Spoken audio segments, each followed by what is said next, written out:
Hello mga ka-kitchen and welcome back to Kitchen Time with Ana. Today, magluluto tayo nitong very simple ulam pero napaka-healthy.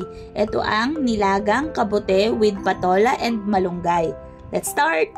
Sa pagluto nito, 4 na ingredients lang ang kailangan natin. Una, ito ay ang kabute, syempre, or oyster mushroom. Then, gagamit din tayo ng patola, sibuyas at mga malunggay.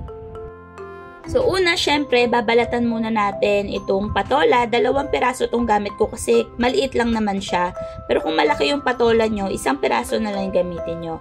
So babalatan ko muna to, then islice natin about 1/2 inch thick. Tapos, itong ating mga oyster mushroom na medyo malalaki ay islice natin into bite-sized pieces para hindi naman mahirap nguyain. Kung vegan and vegetarian din kayo mga ka-kitchen, pwedeng-pwede nyo itong idagdag sa listahan ng mga recipes na pwede nyong gawin. Plus, not to mention pa na napakaraming health benefits ng mushroom. Kaya definitely, dapat natin itong include sa ating diet. Ngayon, islice na rin natin yung ating sibuyas. At himayin ang mga malunggay. Kapag ready na kayo, magpakulo na kayo ng tubig, una nyong ilagay yung sibuyas, then hayaan muna natin ito ng mga 1 minuto lang. Tapos, pwede na nating isama yung mga in-slice nating oyster mushroom. Hahayaan lang natin tong maluto for about 2 minutes. Then, ang pampalasa lang ay 2 kutsarang patis.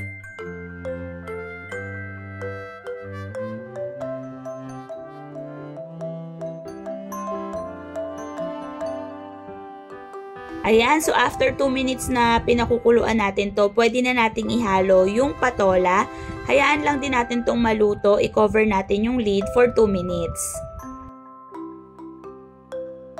So ayan, lalagyan na natin to ngayon ng 1/4 teaspoon na black ground pepper. Halu-haluin lang natin para maging well combined. Then isama na natin yung malunggay.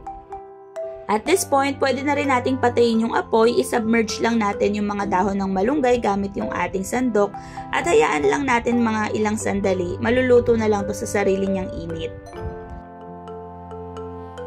At ito na nga mga ka-kitchen, pwede na nating kainin at higupin ang sabaw nitong masarap at masustansyang nilagang kabute with patola and malunggay.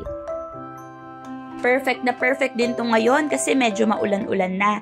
Kaya sana matry nyo rin to mga ka-kitchen. Thank you! See you next time!